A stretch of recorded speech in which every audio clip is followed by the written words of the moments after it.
இந்த பதிவை கேட்டுக்கொண்டிருக்கும் நல்ல உள்ளங்களுக்கு உங்கள் சுவாமிநாதர் ஜோதிடரின் அன்பான வணக்கங்கள். இன்றைக்கு நம்ம யூடியூப் சேனல்ல சகல சௌபாக்கியம் தரும் சோமவார பிரதோஷ விரத வழிபாடு சிறப்புகளை சொல்ல போறேன். தடைகள் விலகி வெற்றிகள் குவியும், நினைத்தது நடக்கும்.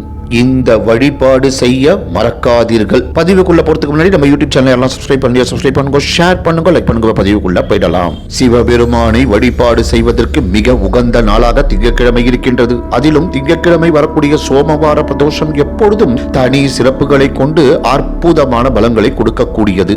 அதிலும் ஐப்பசி மாத சோமவார பிரதோஷம் மிகவும் விசேஷமானதாகும். காரணம், ஐப்பசி பௌர்ணமியில் அன்னாபிஷேகத்திற்கு முன்பு வரும் சோமவார பிரதோஷம் என்பதால் இது கூடுதல் சிறப்பை பெற்று வழிபாடு செய்வதற்கு மிக உகந்த நாளாக இருக்கின்றது.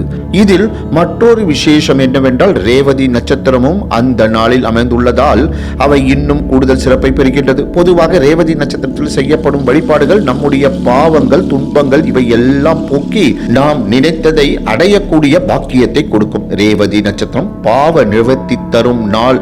இன்று பிரதோஷம் நிகழும் வேளையில் ரேவதி நட்சத்திரம் காணப்படும். இந்த நட்சத்திரத்தின் தாக்கத்தால் பக்தர்கள் இதுவரை செய்த பாவங்கள் நீங்கி செல்வ யோகம் ஏற்படும் என ஜோதிடர்கள் கூறுகின்றனர். குடும்ப நலம், மன அமைதி, தொழில் வளர்ச்சி ஆகியவற்றிற்காக இந்த நாளில் வழிபாடு செய்வது சிறப்பாகும். மேலும் சிவபெருமான் வழிபாடுகளில் சனி பிரதோஷத்திற்கு அடுத்தபடியாக மிகவும் சிறப்பு வாய்ந்தது என்றால் இந்த சோமவார பிரதோஷம் தான். சோமன் என்றால் சந்திரனை குறிப்பதாகும். ஜோதிடத்தில் சந்திர பகவான் மிகவும் முக்கியமானவராக இருக்கின்றார். சந்திரன் தான் ஒருவர் ஜாதகத்தில் அவருடைய தாயை குறிக்கக்கூடியவர். அத்தோடு சந்திரன் தான் ஒருவருடைய மனநிலையை குறிக்கக்கூடியவராக இருக்கிறார்.